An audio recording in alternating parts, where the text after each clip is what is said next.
Всероссийское онлайн-голосование за общественные территории и дизайн-проекты, которые будут благоустроены уже в следующем году в рамках федерального проекта формирования комфортной городской среды, национального проекта «Жилье и городская среда» спустя почти 2 месяца подошло к концу. В этом году в отборе во всех районах региона участвовали 23 общественных территорий для благоустройства в следующем. Это скверы, парки, дворы. Голосование проходило с 15 марта по 30 апреля на федеральной платформе Минстроя России za.городсреда.ру. В ходе рейтингового голосования правительством республики были распределены количество необходимых голосов, которые необходимо было набрать муниципальным образованием.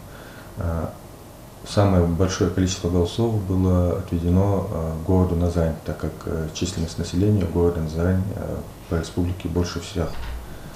Сам федеральный проект начинался с 2019 года и заканчивался до конца этого года, 2024 года.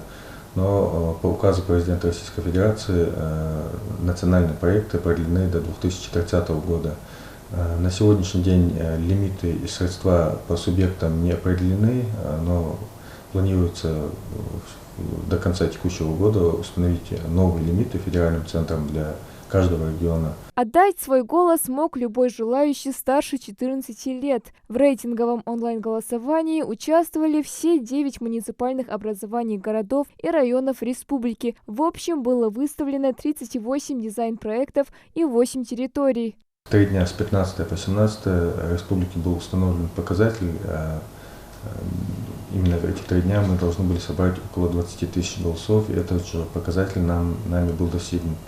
Одним из первых муниципальных образований, которые завершили сбор голосов, это был город Сунжа, который показал активное участие граждан. В этом году всего по республике в ходе голосования необходимо было набрать порядка 62 тысяч голосов. После подведения итогов количество составило 62 897. А это значит, установленный республике показатель достигнут и перевыполнен на 1,5%. По городами были выставлены дизайн-проекты, а районами были выставлены общественные территории.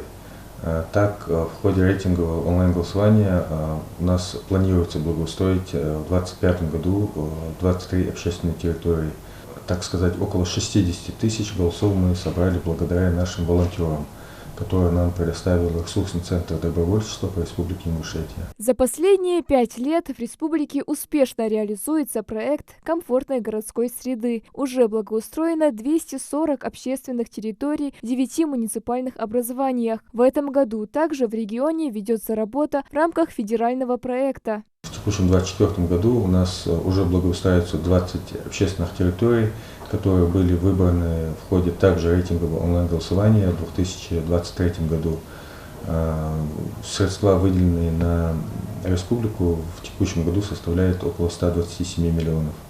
Естественно, данные средства нам не хватает как для полноценного благоустройства всех общественных территорий, поэтому некоторыми районами и городами благоустраиваются как парки, скверы, аллеи, также и улицы. Также в рамках федерального проекта формирования комфортной городской среды в этом году провели общереспубликанский субботник, к которому присоединились все районы и города Ингушетии. На уборку городских улиц, парков и скверов вышли представители администрации городов, районов, также коммунальщики, общественники, школьники и студенты. Малика Измайлова, Муслим Арчаков, Магаз 24.